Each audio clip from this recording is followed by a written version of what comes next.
I don't know. And I'm troubled. If someone comes and asks my teenager to give them a sperm count, I would be like, why? No, we are not doing that here. No, give them the cup back, buddy. Give them the cup back. You're not filling that up.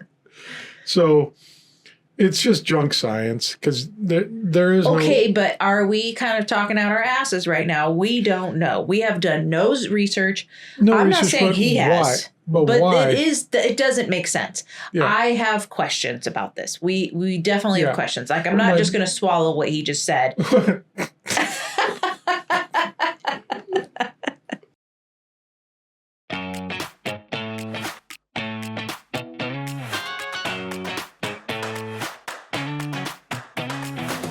Hi, I'm Dan.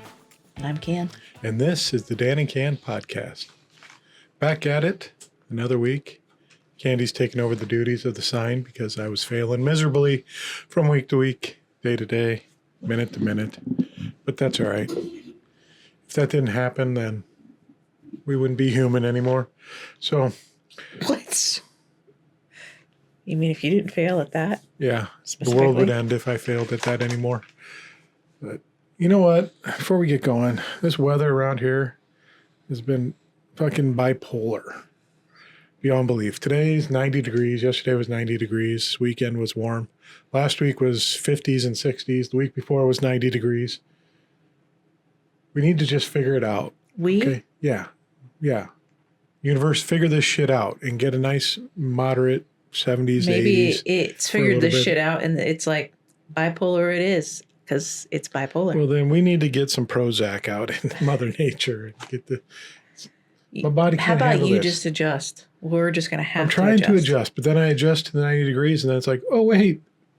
I think it'll be 42 overnight tonight and high 55. Change. Is that climate change that makes that happen? No, it doesn't exist.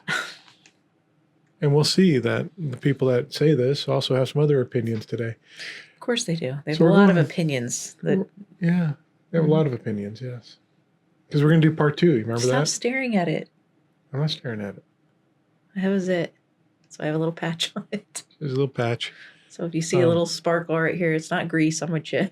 Yeah, she's been at the taco bar all day long. She's drooling all over herself. Just licking a plate of bacon or something. Oh, that sounds good. Bacon plate. But this is part 2. Remember what we went over last week? Remind me. I don't remember. It's been a while. A lot of thought happens in 1 week. When even one day, I'm like, wow, it was so full.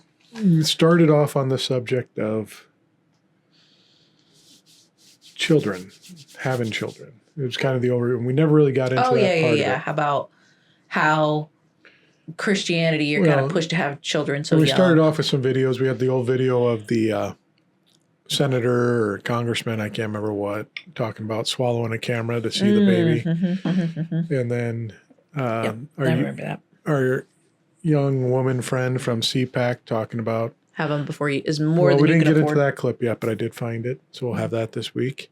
But was talking about the roles of womanhood and just all these things. And so we started talking about this naivete of the biology, especially of the female of the species, and just the cluelessness of what goes on and how it works and anything like that. Women included don't not know in our bodies. Yeah. Because it's not taught. No. And yeah, we kind of went over all that last week talking, and then we got into abortion. So we settled on. Yeah, we started talking about that. And, that's our thing. Viewpoints on how they changed. That's how we roll. We're going to be all over the place. We're going to continue on our path, on our journey of this reproductive state and why, and kind of get into some of the newer stuff. So first off, last week we were talking about how people don't know and understand the female anatomy and female biology. So let's go to one of our superior minds in healthcare today. I hope I don't think you're talking seriously, but I am. Tongue in cheek a little bit. This is a gentleman that's at the forefront of health and wellness. Why are you blocking their pictures so I can't see them right now? Because I know you get distracted by the videos that are popped up in the corner I'll try here. to figure it out. Okay. Yeah, it's none Keep of going. that. All right, whatever. But we're going to hear from a gentleman that's at the forefront of health and medicine. RFK. And we are going to hear his opinions on brother. male anatomy and just see how much focus we put in on this from a press conference a few weeks back. Okay? So join us and listen to our favorite health secretary in the world. Oh, good. He's great. I just saw a video of him picking up snakes, and it was... He really knows what's going on with America and what has to be done with health. It's hard for me to listen to his voice, but okay, here we go. Well, you're going to get a couple seconds of this then. Men had twice the sperm count as our teenagers do today. The fertility crisis for women began in 2007. For men in 1970. So this was the one. There's so much that happened at this press conference. I mean, this is the one where he blinked for 38 seconds or whatever it was. Yeah. I think it was 17, let's be fair. Whatever it was. He fell asleep and they said, no, he was just blinking. Well, we're going to do 17 seconds of silence to see how long a blink is going to last and see how uncomfortable that is for you people listening out there. Or not. But so that went on in this press conference, but then this was the one where RFK's talking about sperm counts. It's beautiful. Men had twice the sperm count as our teenagers do today. Men had twice the sperm count as our teenagers do today. The fertility crisis... So stop for a second. It's so done. Men have twice the sperm count as our teenagers do today. Is he talking about men today have more sperm than... men in the 1970s. Okay. First of all... have twice the sperm count. Are we count. measuring teen sperm count? That's a good question. Okay, so is this something we got rid of a do? lot of stuff in Doge. We take our boys to the doctor. That was questionable. They were never having to give a sperm count. But they never had to give a sample. So where are we registering teenage sperm count today? And why are we measuring it so we can compare it to the 1970s? I don't know. This is weird. Questions, red flags arise when we're talking about teenagers and their sperm count. My eyebrows are raised. In case I can't really show it. There. That's about as high as they go. So, yeah, why are we discussing this and how do we know this to be true? And why do we have records of sperm counts from the 70s of men, adult men?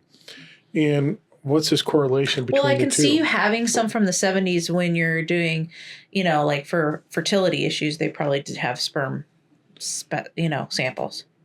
Yeah. Or they probably kept record, right? Because people would, I don't know when IFB or IVF came out, when they started doing that stuff. Was it in around the 70s? Yeah, it might have been. So maybe that's why they have them. But then teenagers aren't going in to get IVF, to do IVF and stuff. No, there's no reason for a teenager to get... we're not doctors, so we don't know. Maybe there is reasons. I don't know, but this is weird. I can't think of a reason why you'd have a teenage you're not a doctor. Boy. Let's be fair. RFK knows more than we do. Let's think about this a little bit. Why would you need a sperm sample from a teenage boy? I don't know, and I'm troubled. If someone comes and asks my teenager to give them a sperm count, I would be like, why? No. We are not doing that here. No, give them the cup back, buddy. Give them the cup back. You're not filling that up. So it's just junk science because there is Okay, but are we kind of talking out our asses right now? We don't know. We have done no research. I'm not saying he has. But why? It doesn't make sense. Yeah. I have questions about this. We definitely have questions. Like, I'm not just going to swallow what he just said. Interesting choice of words there, Mrs. Candy. You know how I am. Okay, I'm not just going to... Now I'm like so self-conscious about how I'm saying this. I'm not just going to listen to what he says and take it point blank. All right, move along, please. We'll just let you navigate that landmine a little bit. So, yeah, I think one, on the credibility of his stats here, I can't fathom any reason to have a teenage boy get a sperm count. There shouldn't be. I think as a society, we agree that we need to not have kids reproducing. So why would we want to study and look at what their reproductive value is and how potent their samples are? Because we should be probably discouraging 15, 16-year-old boys from impregnating as many women as possible in the world, right? Well, not according to some of these Christians. They want to get married as teens. No, yeah, and I get that, and we'll get into that a little later too. Maybe evangelical Christians are making their sons collect a sperm because at 18, it's like, now you need to reproduce children, and the doctors make them. But I mean, I don't know.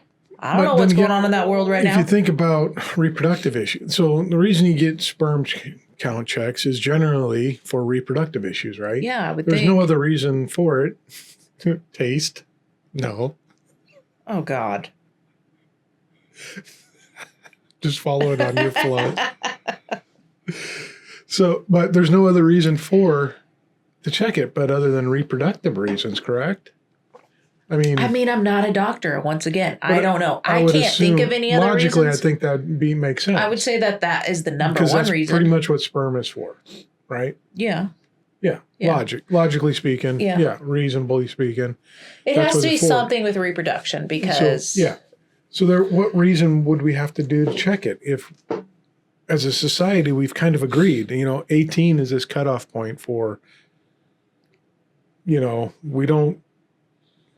It's under assault. 18 or under is a child. It's assault, right? Or under 18. Someone over 18 is interacting with an under 18-year-old, right? Yeah. So it's kind of that rule. So why are we checking these teenage boys at this? And what teenage boys are wanting to know what their reproductive value is? Yeah, that's just such a rare thing. I don't see it. If anything, most teenage boys are trying to figure out a way not to get pregnant.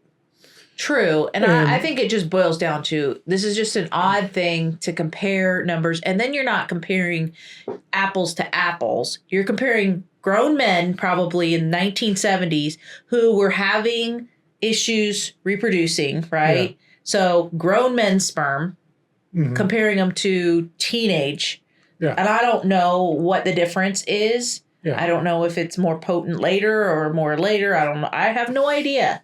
Right. So I just think he's full of shit. Yeah, he is. And he's doing what a lot of this administration does. They just throw out something and state it as fact.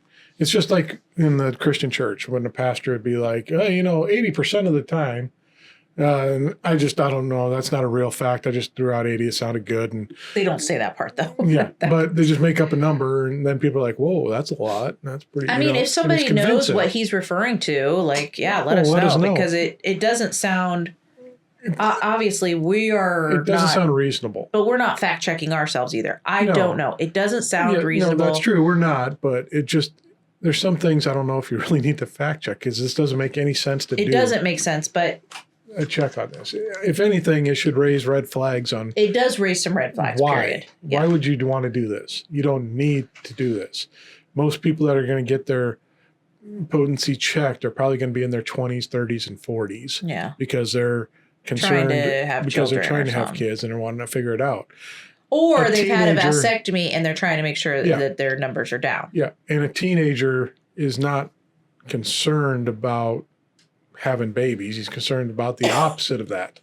I mean, an evangelical teen. Well, unless they're married at 16. That's married at, some of these guys want them married at, well, not the boys. Take care of the equipment. Jeez. Okay, sorry. So, yeah.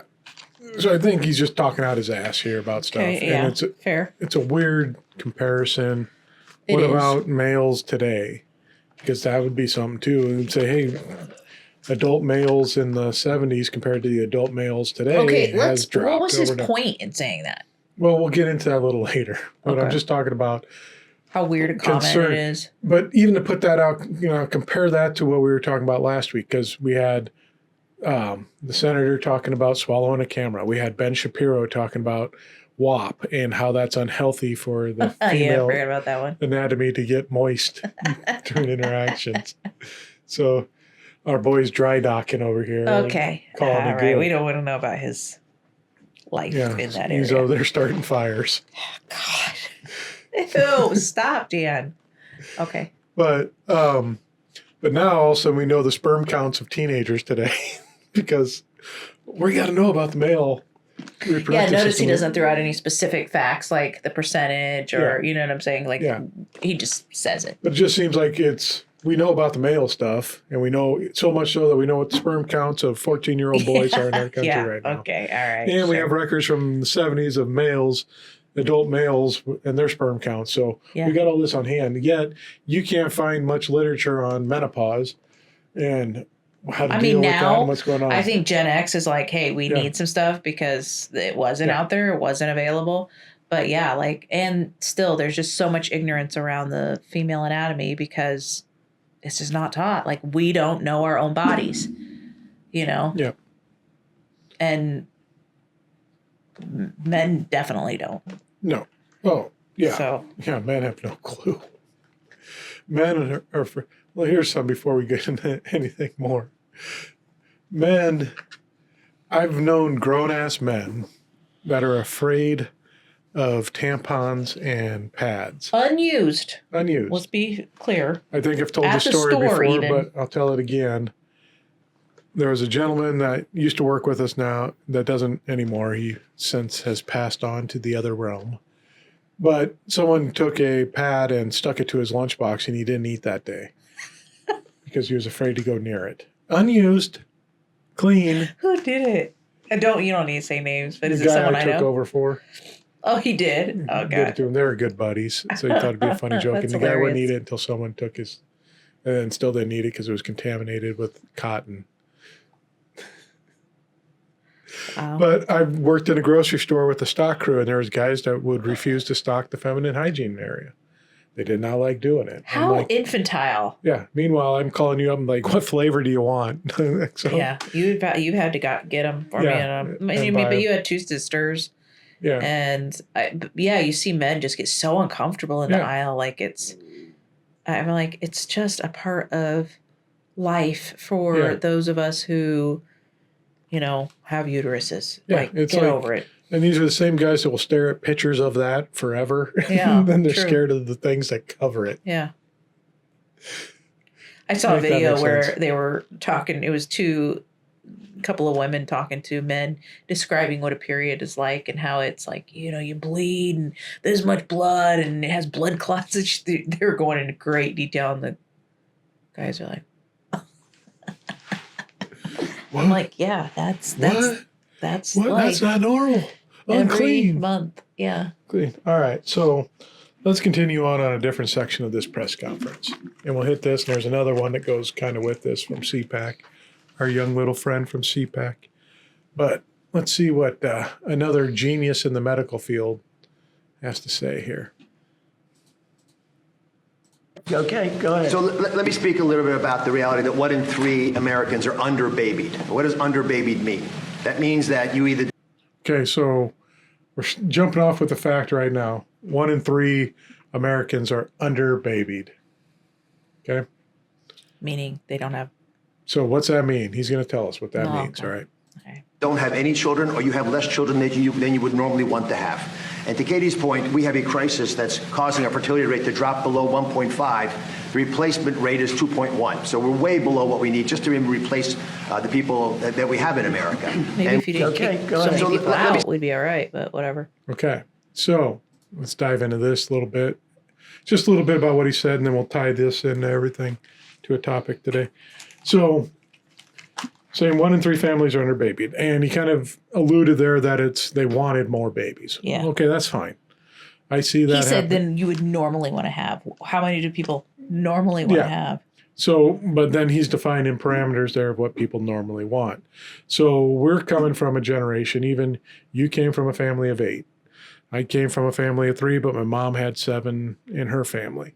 So, and you go back a generation and it was, you had 10 kids. That's not out of the ordinary. You had, 8 kids. You had 11. You had 12, right? big families were kind of a thing.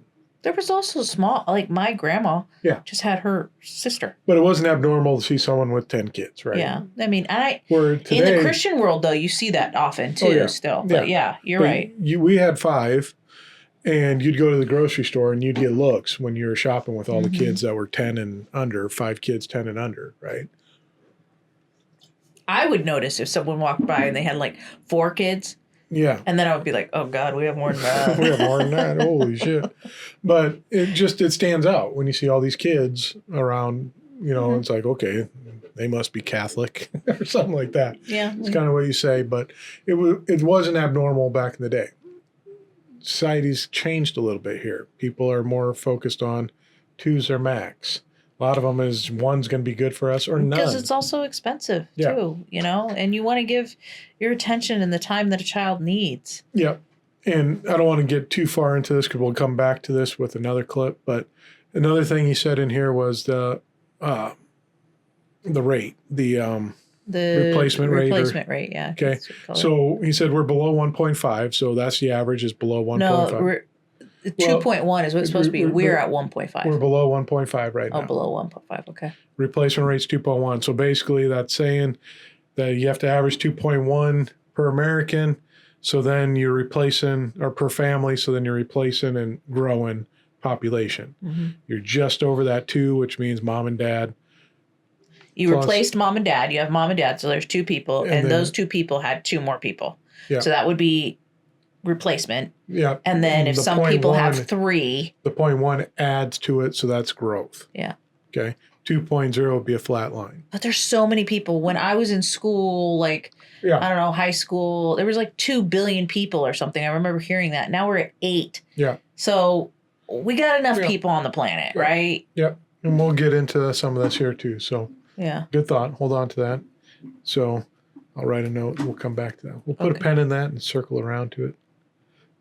But so that's what they're concerned about, is that we're not reproducing quick enough to replace the current population. So in America, they're focused on. So what's that mean?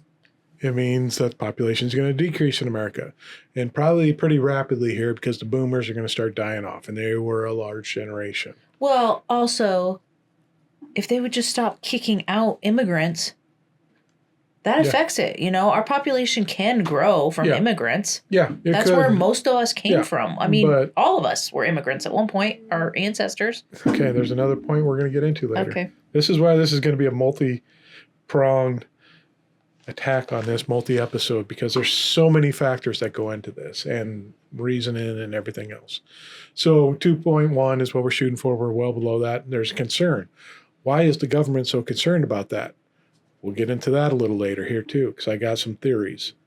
These are wild hypothesis. Wild conspiracy theories in my mind. So that's basically what this whole press conference was about. He brought up the underbaby, then RFK's like, yeah, it's because the jizz of the teenagers isn't as potent as it used to be. So he's a gem. He's a great guy. We got to love having him around, right? Yep. Mm-hmm. Deciding what's best for us. So, and we won't get into any of his current policies and how it's affecting how all these other things that are happening in the world are going to be harmful potentially to everyone. But we're just going to deal with population and breeding and all that. So let's go to the other video and then we'll kind of check. So this is going to be a familiar face that we all saw last week. Okay. This was the clip I thought I had last week, but if you're not encouraging your children to grow up and have the courage to get married and have kids, more kids than they can afford before they think they're ready, it is high time to start. It is these choices, like deleting our dating apps and quitting birth control pills and saying I do at the altar, that ultimately trickle down into the political policies that we will see save our country. If you're not... All right. That will see save our country or make our country the way she wants to see it. Here we are. A couple key things in here.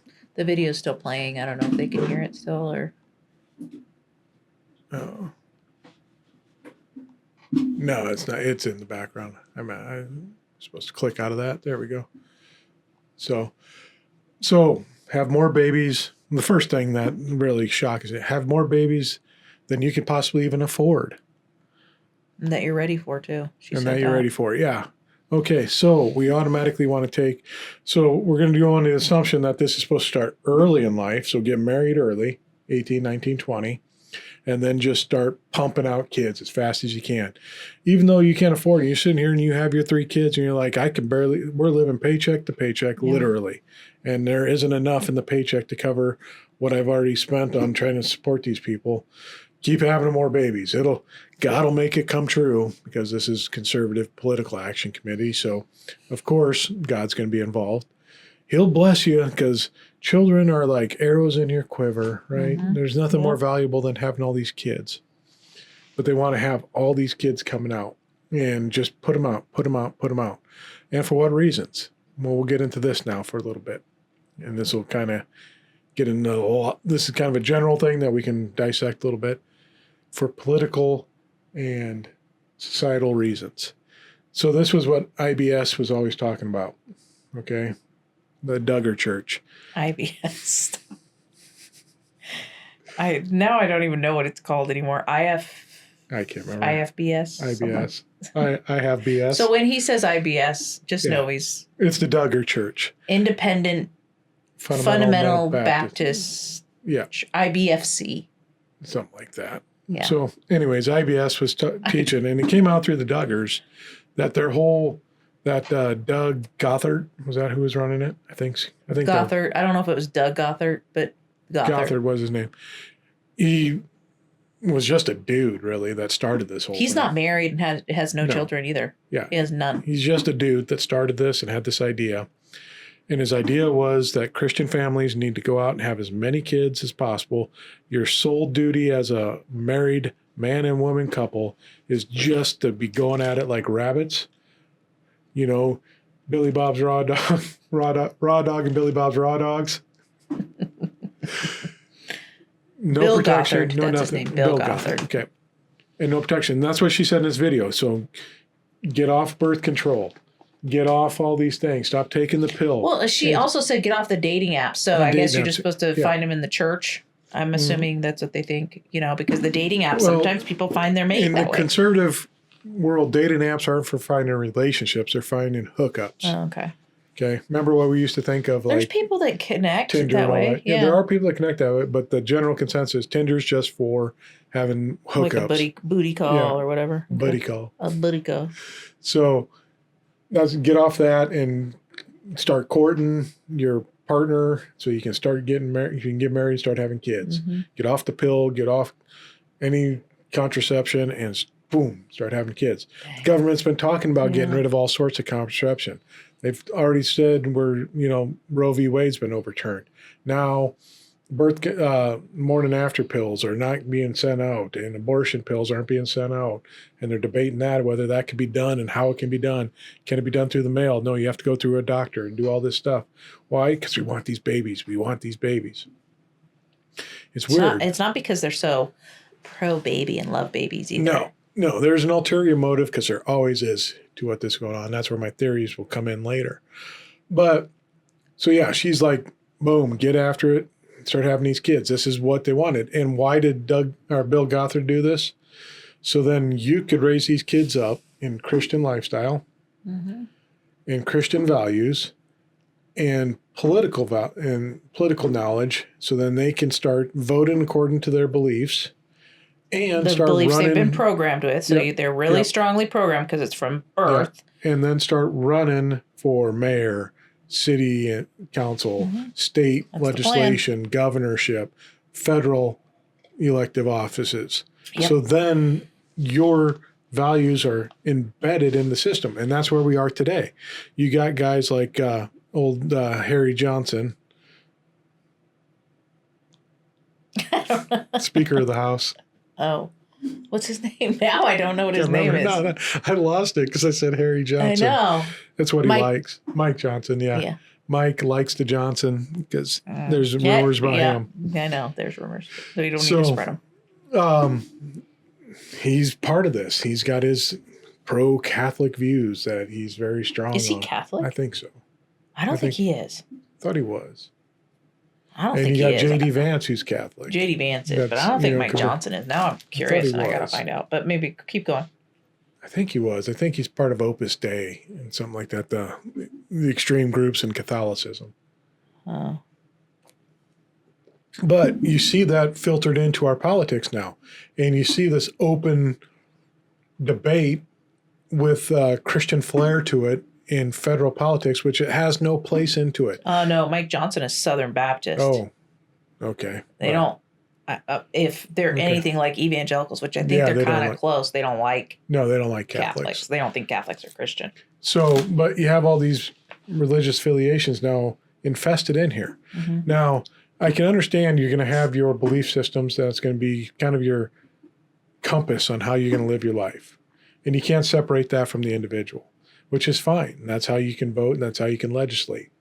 But when you make that the forefront of your personality and everything else and then start trying to force that on everyone else, that's not what this country was founded on, right? They will disagree, but yes, I would agree. But they're starting to force that out there. Okay, so let's get in that disagree. They say this was a Christian nation, right? Founded on Christian principles and values. Read the fucking letters and the writings of all the founding fathers. Most of them were agnostic or deist. And let's say that they believe in God. They specifically do not list the name of that God or anything in any of these things. And there's letters that I think it was John Adams said, in no way is America a Christian nation. Like they were trying to create that separation because they came from a country where they called themselves Christian, right? And they were forcing the state and the church were combined, and the king was trying to enforce his type of religion on them. The king was head of the Anglican Church because Henry VIII and his old divorce proceedings that he wanted. So he set up the new church, the Anglican Church, which he was the head of. And if you didn't worship like them and stuff, you were basically persecuted. So they came from a system where the king was the political leader, but also the religious leader, which is a dangerous combination to have. That's what they wanted, and now this is the same thing, and they thinking that's what they want, and it's like they cannot look 2 steps ahead. No, they because can't. They're not, just like we had that conversation about Mike Johnson being Southern Baptist. Yeah. The types of Christian, let's say they get the country the way they want it, right? Mm-hmm. Then they're going to fight over exactly what Christianity, which one do we follow? They have started fighting over it. It's such a divisive religion. It's not unified at all. Well, as much as it seems like it's not. With the Pope stepping up and saying, no, this isn't, what you guys are doing isn't biblical, it's not sanctioned. There's a lot of different types of Christians who are pushing back against this. All of a sudden you get someone like Trump saying, well, he doesn't know what he's talking about. I bet he hasn't ever read the Bible. It's like, okay, 2 Galatians, tell me about it. Holding the Bible upside down. Yeah. I mean, gosh, if someone asked Trump about the Bible, what's his favorite verse? He's like, I'm not going to talk about it. Yeah, I'm not going to talk about it. I don't like. And it's personal. Who was it that said, like, was it Jon Stewart basically saying, have you ever met anybody? Because those who love the Bible are not willing to share their favorite verse. Like, that's what they'll do. Yeah, they have their favorite verse in their pocket. They'll say it. Yeah. So, well, shit, you remember on, what was it? Oh, it was our daughter's homeschool volleyball team when they had senior night. Yeah. And all the seniors had to come up and do their speeches. But they had to list off their favorite Bible verse. I don't even remember that, but that doesn't surprise me. So they had to do a little speech on what they thought of volleyball as they grew up through it from 6th grade to high school. But the first thing they'd do, my favorite Bible verse is, they'd read it, and this is what it means to me, and blah, blah, blah, and this is how it incorporated into my Good thing our daughter wasn't a senior. She would have been like, Jesus wept. No, at the time we probably she was done with the Awana at that time, but she went through Awana where you had to memorize all those verses. Yeah, they knew how to check that off and get the candy. But so we don't need this incorporation of church into our state because you're forcing beliefs then on people that don't believe what you believe. They don't care though. No. I also saw a video, like one guy, he said, we're going to get it passed. He's wearing a shirt that said like the mark of the beast 666 on it. And he was like, we're going to get it passed where we don't care you will, like Sundays, all places will be closed and you will go to a church on Sunday morning, whether you're Christian or not. I don't care if you're atheist. I don't care if you're Muslim. You're going to church on a Sunday morning. And people are like, are you fucking out of your mind? He's like, that's what's going to happen. He's like, I don't care. And I'm like, then your God is so weak. If you have to legislate that people pretend to obey, like that doesn't sound like the Jesus that I believed in when I was in Christianity at all. He would not want pretenders. Yeah. He wants it to be authentic. If it's not authentic, don't do it. Yeah. But these people do not care because has nothing to do with Jesus. It has nothing to do with the love of neighbor or the love of, fellow man or the love of self or the love of God. It has nothing to do with that. It's just like, we like it this way. You will conform to it. This will be misery for even Christians. Yeah. Oh yeah. Christians will, it's people like that are destroying Christianity, really. Oh, yeah. I saw a video where a guy was like, atheists aren't going to be the ones that destroy Christianity. It's not going to be Muslim. It's going to be Christians. And because it is Christianity that caused us, it's the way Christians act that caused us to walk away. Oh, you know what I'm saying? And also reading it doesn't, the story that we were told doesn't match even what the Bible says, but it has so many contradictions that the story doesn't make sense. No. Yeah. So, and once you can open your eyes and read it for what it is, you understand that. Yeah. So anyways, where was I? So yeah, we're talking about IBS and how they're trying to do this, and this is their system. This is what they want, so they can legislate their beliefs onto everyone and then operate as freely as they want. So then they have the freedom to be as sexist and misogynistic and racist and everything they want to be. And it's supported by the government because that's our faith and our religion and what we want to do. I don't even know how people think this is a beautiful thing, but it's I know, but to them it is. They feel like it's wholesome. They have this weird image in their head of like families, everybody so they have this facade that they want to see, but everybody who's lived if you've lived 20 years or more, you've seen the toughness of life. You've seen that life isn't this beautiful, picturesque. Like there's crappy stuff you got to walk through, right? We're humans. We make messes of things, and life doesn't go. It's not this beautiful picture. And how boring if it is. Like it's so fucking boring if everything just.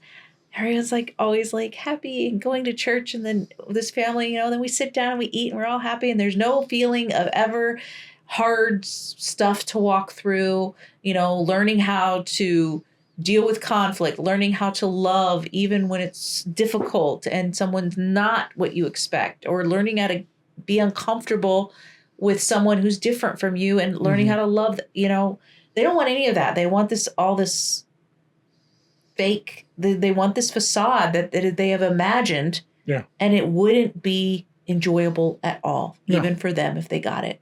No, their enjoyment could be in the freedom that we found from leaving it. Yeah. And understanding that there's more to it than what these guys are trying to control you with. Well, that's why there's so much perversion, I think, in the Christian institutions a lot of times, or these religious institutions that are so strict like this. The perversion happens because it's so dull. If you follow the rules and stick to, what I'm saying? The rules make it so constrictive that you have to rebel somewhere. Yeah. And so you find these guys doing really perverse things to children and all sorts of things because they're trying to appear one way, and it gets so putrid because they can't be authentic. Yeah. So then they end up doing something disgusting and perverted and hurtful. Yeah. But maybe they get a baby out of it, and then we get the reproduction rates. Yeah, they would probably want those. Yeah, that's disgusting. Right?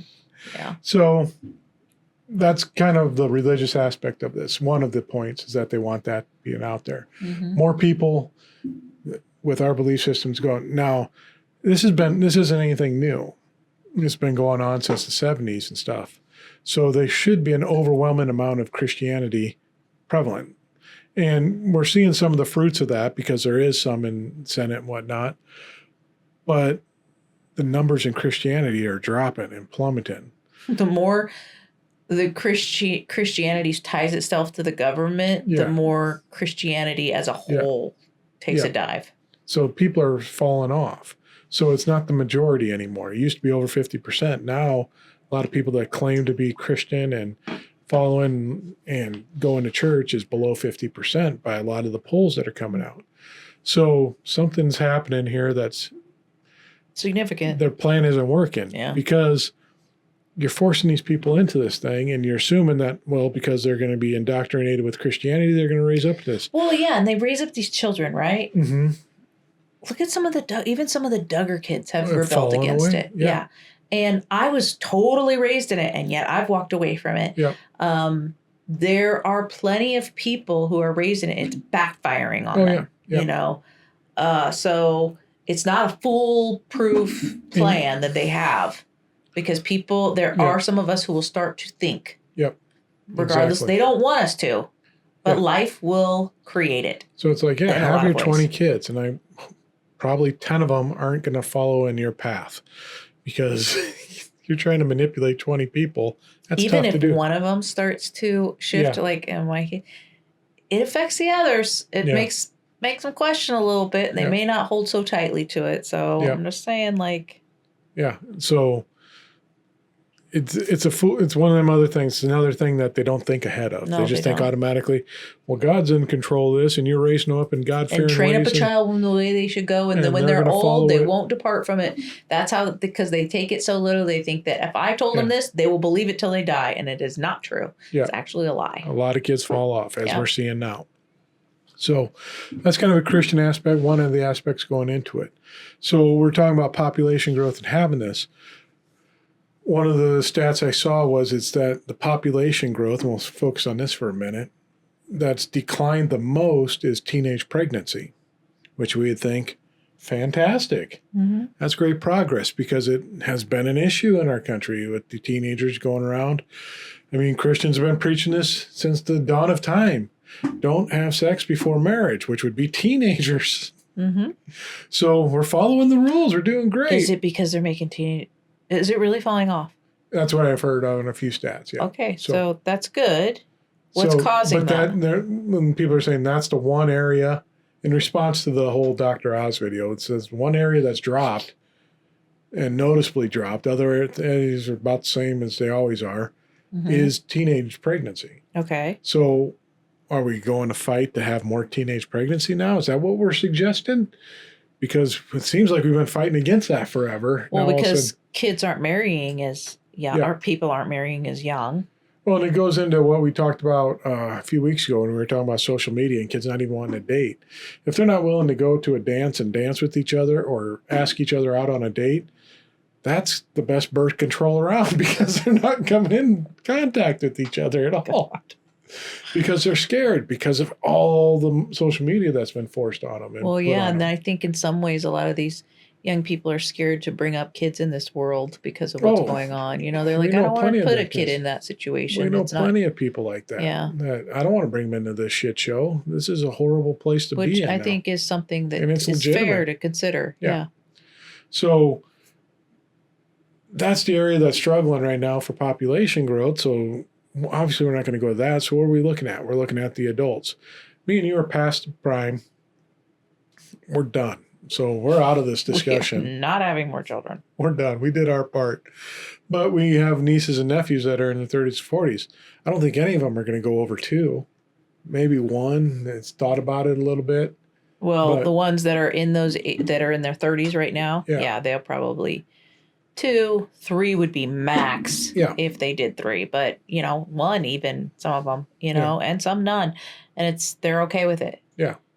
And I think that we need people to be okay. I know they don't want less for their own selfish reasons. It's not because they care about babies, which is what Christians, your average Christian, like the people we know that are like pro-life, which I put in quotes because it's really not pro-life, pro-birth. Yeah. They think it's all about these little cuddly babies, and that, people who, you want more of them. First of all, having children is difficult. It is not something, I'm not talking about the actual act of delivering a baby, though that's got its own difficulties, right? But raising humans up is a tough job. And to be acting like it's, this is no big deal, like her, like have more than you can afford. And the stress, like we did that. We had babies, very young, 22. I was 22 when I had my first kid. And then we were just popping them out every few years, and having more than we could afford. Mm-hmm. We didn't have a college education. We didn't have, plus we were working on one income. We were trying to follow all the fucking things they make you do. And then homeschool, like, it was more than we should have done. Like, I don't regret any of our children, obviously, but we were stressed. You didn't even get time a lot of times with the kids because you were working so much. I was overwhelmed because I was with them all the time, 24/7, and trying to stay on top of, all their social needs, their education needs, their physical needs, their emotional needs. Yeah. And I think it financially still affects us to this day because we had to take that, I couldn't, we were living on one income. Yeah. We were trying to do what they said. Married young, had more than we should, or even, so we followed that Lady in the Blues advice and, she's, And we paid for it. We're still paying for it. And I think that there's a good chunk of us that are like, we don't have like huge amounts of, we have friends who like didn't do what we did. And so we were following all the Christian, talking points of what you're supposed to do. And it's supposed to turn out perfectly. Right. And then we have those who didn't follow it. They're Christian too. And they didn't follow all the advice. The wife kept working. Right. And they're financially in a better situation than we are. And we followed all the stuff. Right. Yeah. And it's just a big fat lie. They're lying to you. It's a lie. It's a lie. It doesn't, you pay for it later. And so now we're having to work extra hard. We are putting in the work, but we had to deconstruct to do that. If you don't deconstruct and you just stay in that, now the woman, after her children are grown, she feels, I've seen women, I've seen women do that. And then they don't know what to do with themselves. So they're running around like wasting their days. They don't have any purpose. They feel like they have no purpose until they have grandkids. And then they force themselves into like this new family's life, having to manipulate and control things because they're miserable. They don't have any purpose outside of being a wife, a mom, a grandma. Yeah. And that's not true. Like those are things that you can do if you want to do, but you have to have things outside of that too. I mean, that is my opinion, but I feel like more fulfilled when I'm able to do those things that really light me up. But I also like being a mom and a wife too. So you can have those things. And when they're really little, it was nice to stay home and have that time. But I could have worked part-time. I could have, we could have juggled it so that you didn't have to work 2 jobs there for a while, but we were just trying to follow the system. And the system is just, they try to paint it in this beautiful picture. And I'm telling you, maybe for people who are really well off, maybe for people who their parents pay for college and they have a college degree that they can fall back on. But for those of us who didn't have that. But that's the thing. You look at these big, rich families, a lot of them don't do that. Don't do a that. Shit ton of kids. No, they don't. It tends to be the middle and lower classes that have a lot of kids. Yeah. And that's who they want because those will be the workers. Boom. Which we'll get into theories, which I don't know if we'll have time for today, but we'll see. Probably not, but we'll keep pushing on. We can go into week 3 of this. Okay. Yeah, why not? Why not? Why the hell not?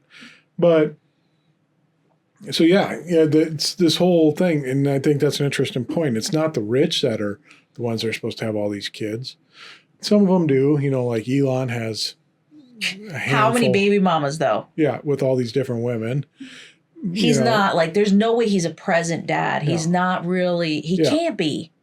Of course he doesn't work. Let's be honest. He doesn't work. Yeah. So it's these guys that are talking about. He networks, I guess. We need to have all these kids. Well, how many kids do you have? What? None or 2? Well, then you're not contributing. Why are you making me contribute? Well, they're focusing this all on the lower and middle class. you guys have all these babies. Yeah, and then you either need daycare or you need somebody to stay home with them, right? So we went that route, and they preach at the women to stay home, right? So it just creates this poverty. It entraps you in this. It just, it does. It traps you so that you can't even like do things like go on vacations once a year. Not even once a year. I me's been so many years where we can't do that. We'll do a staycation. It just frustrates me because we fell for it. Yeah. And we did, and we really did it. And now I see this lady preaching it and shoving it at people, shaming them probably if they don't do it. And so these people feel I did all the things. I remember feeling like, oh, can't do birth control because God, that means I'm not trusting God, I fell for all the stuff and I tried it makes me want to cry because I tried so hard to please this fucking God who was unpleasable and he didn't even deliver on his promises. Because now we are paying for it. And we should be in a better position than we are. And we will get there, but only because we had to leave the system to do it. Oh, excuse me. Yeah, no. Yeah, definitely. And it's a thing, I think it's one of the theories is just, and we can dive into this more, is just the control of the masses. It keeps the poor poor. Yeah, that's really what it is. And it keeps them dependent upon the bosses. Now they need the job more than the bosses need the worker. Yeah. So it's an uneven thing. So now the power's in these people to be able to say, well, I'm only going to pay you this much because I know you need this more than anything else. Well, and if you want to quit, well, everyone down there had 15 kids, so I can just hire one of those kids. Well, yeah, and they've got you working so much, you don't have, or raising children so much, you don't have time to think. You don't have time to really investigate your political people who are running for office, right? You don't have time to do that. You don't have time to sit down and actually do your research on those things. So you have to depend on your pastor to tell you who to vote for, or depend on, the people that you trust or your party to just tell you vote for this person. They are pro-life. One ticket. I don't want to have to think. Not because they're so stupid. They don't have time to think. They don't have the energy to think because we're so stressed trying to make enough to just get by. That is not okay. And that is not that's not what life is supposed to be like. And these people living up in these, like you look at Trump. He doesn't know what it's like to go grocery shopping. Oh, no. These guys don't know. They don't do any of that stuff. So, and yet they're making our laws. Like, how can you make laws for people when you actually have no clue how they live? Yeah. And I'm sorry. I just get so frustrated. This stuff pisses me off. Yeah. This all plays into what we're going to talk about apparently next week. But one last thing on population. You were talking about a good solution to this would be immigration.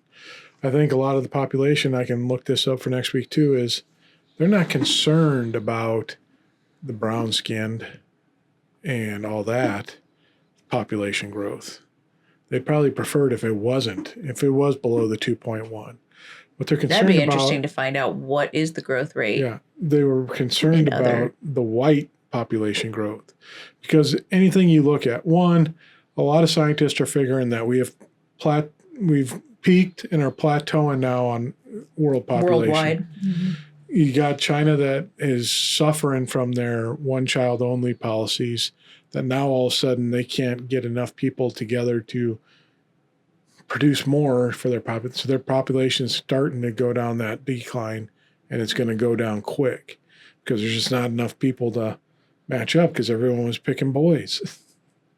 Because we have to have a boy. So now all of a sudden you have this high male population. With no women to reproduce with. Yeah. Yeah. Interesting. Which is bad. If you're trying to increase population, you'd rather have more women than boys because one guy can impregnate. Yeah, that's true. Yeah. A number of women, but true. Yeah. Multiple guys can't impregnate one woman. Yeah. So, true. Yeah. So that's kind of a disgusting thought, but you're right. That's true. That's just biology. Biology. Yeah. So I don't think the concern is much because we got rid of all these immigrants and are kicking them out, where that would be another option for population growth. Let's naturalize these people, then our population grows. So then, okay, other countries that in South American countries tend to be a lot of them flowing in now. Some of the war-torn areas in Africa are an influx of population now too. Why not take them in, and then we can increase our population that way? Why not? And I think of like gardening, right? You create the environment where it could grow, right? Yeah. So it doesn't just have to grow through biology. It can grow through immigration too. That can be part of it, right? You can supplement it with immigration. So create an environment where they want to come to. But instead, we're making a toxic environment where now we're going to just... I'm assuming their plan is to force birth, they kind of are doing that when they're taking away women's rights in the reproductive realm and force you to have children. Yeah. That's pretty much what Germany was doing. Didn't they go to the point of they would give big rewards if you would have children? You were rewarded. I remember offhand. Yeah, there was something like that. Yeah, to push it. And I'll try to find some for next week on that. But I think the focus on this population growth is strictly white, because the world population is getting more and more mixed together, which is going to blend out to more of a brownish skin. Mm-hmm. And the white population, which is a minority worldwide, we'd like to hear in America be like, well, white's the majority. Well, in America, it is. Yeah. But step outside these borders, and you're not. You're in a minority. Then some people will run with that too, and they'll be like, well, then if we're a minority, we need to really push for more of us. And they are doing that, and that's why they want this white population, so they can maintain. Because for some reason, these white Europeans have managed to control the world for so long. And they don't want to let go of the reins. I'm curious as to how that happened. How did that happen? They were able to steal everyone else's ideas and weaponize it better than anyone else. They're just crooks. Yeah. And punish and win wars. And cruel, too. They'll kill people or hurt people. Plus, we've also incorporated some other people, because Italians and Irish weren't considered white. What? Back in the 20s. I think I've Italians, too. Yeah. So now all of a sudden, well, no, they're Europe, so they're white. So now you get to be incorporated. So what considers are they just looking because the hue? European. Yeah, but the color of the skin then doesn't decide it. Yeah, no. This is insane. So it's just so stupid. Yeah. So it's kind of like, oh, we need more people, so let's take in the Italians, let's take in the Irish, let's take in, whatever. Was it America that started calling people white? Was it here where that started? I couldn't tell you. Probably. So weird, but whatever. So I think there is a way we could naturally increase it without having more babies, and you'd have a working class already coming in with immigration. Yeah. But no, we don't want to do that, because then you invite this in, and what's that do? That skews the numbers a little bit. So now you got all these immigrants coming in that are a little darker in skin, and that percentage raises, which means the white percentage lowers. Yeah, because conservatives only really, they lean heavily on white voters. Oh, yeah. Oh, yeah. And they just want to maintain that power. So, and they can't once they become the minority here. It's like, instead of having people, what we want is people in power who actually don't want that power, but yet they're responsible with it. Yep. They understand the gravity of what they have access to and what they can do. Instead, we want it to be the color of their skin to be the determiner, or the religion that they believe, their belief systems, instead of like, hey, these people, their core value is all people are valuable. Yeah. The planet, the home that we live in is valuable, and we should take care of it. Yeah. Like, that's who should be in charge, and that's what we should be looking at, not their religion, their color of their skin, the political party that they tie themselves to, how much money they have, how wholesome they look from the outside. Yeah. So I think it's a big, we're saying we need population growth, but wink, wink, you know what we mean. You white people need to start having babies, and don't be, mixing with a Latino or a darker skinned individual because we need to have more white babies around here. Okay, you know what we're talking about? Got to keep this up. And it's not going to happen. It's like they said, most scientists predicting that the whole world's just going to kind of blend into this beige. Something we talked about a couple weeks ago too. Beige culture and how it's ruining everything. I mean, you'll always have different colors of people, but yeah, like, I mean, I don't know. It's just crazy. It is what it is. So why do we think the government's trying to get involved? Because this is the government that's speaking to us. You have CPAC, which is a political action committee that's trying to influence politicians and influence people to vote for certain politicians. You have press conferences going on about sperm counts of teenagers and underbabied populations in the White House, in the Oval Office. So why is the government so concerned about this? Excellent question. We'll talk about it next week. But if you're listening today on YouTube, feel free to go up, like, subscribe, and follow, and we will appreciate that greatly. Are you making subscribe swooshing? The thing chases me around every week, and I'm getting tired of it. Well, okay, came back. I thought it disappeared. See if I remember to put that one in. Probably just won't. Dodging invisible things. Yeah, give us all that. We'd appreciate that greatly. If you're listening to a streaming device, Apple, Spotify, whatever, go up, hit that little star thing or whatever, and give us 5 stars. That helps us out a ton. And if you want to get a hold of us or find out what we're doing, go down in the description. We got a link to our website, danandcan.com, and it takes you into a wonderful world of Dan and Can. And you get to see everything that's going on and all the stuff we're creating and producing for the world. So go down there and click on that. If I put it in here, can you see my finger? What? Yeah, I can see your finger. With my forehead a little bit. I can see it. Okay, what are we doing now? I'm just playing with the bitch. Sorry. Are you okay?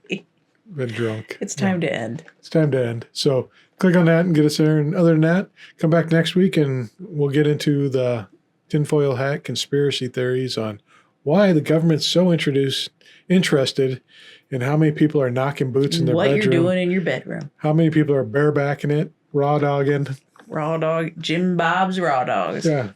Jim Bob's probably going to be doing commercials for the administration now. Oh, God. I'm raw dogging Jim Bob's Raw Dogs. Is he in the process as he's talking? Let's raw dog. Michelle, what do you think?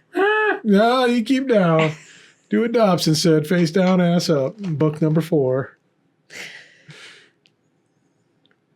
Anyways, bye. Leave you with that image of Raw Dog and Jim Bob. Bye.